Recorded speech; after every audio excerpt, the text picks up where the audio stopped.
ડભોઈના પવિત્ર યાત્રાધામ કરનાળી ખાતે આવેલા મારીવા આશ્રમ ખાતે મહાનુભાવો અને ભક્તોએ મુલાકાત લઈને ધન્યતા અનુભવી હતી. પૂજ્ય સંતોની પાવન ઉપસ્થિતિમાં આ પ્રસંગે ગંગોત્રી ધામથી પધારેલા પરમ પૂજ્ય તપસ્વી સંત શિરોમણી સ્વામી શ્રી રાઘવેન્દ્રનાથજી મહારાજે આશ્રમની મુલાકાત લીધી હતી. નર્મદા મૈયાના કિનારે પ્રકૃતિના ખોળે નિર્મિત આશ્રમમાં આધ્યાત્મિક વાતાવરણ જોવા મળ્યું હતું.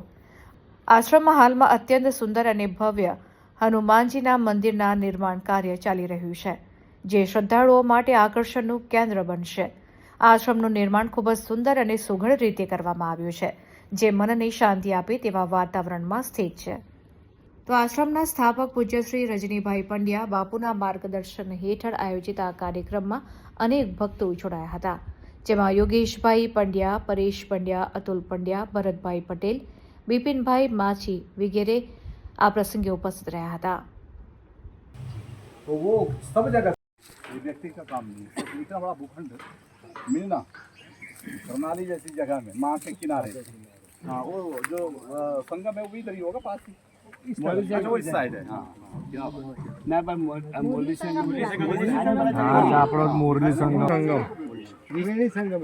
हाँ मुझे लगता है बीच वाला ही ठीक है, ये केंद्र है. ये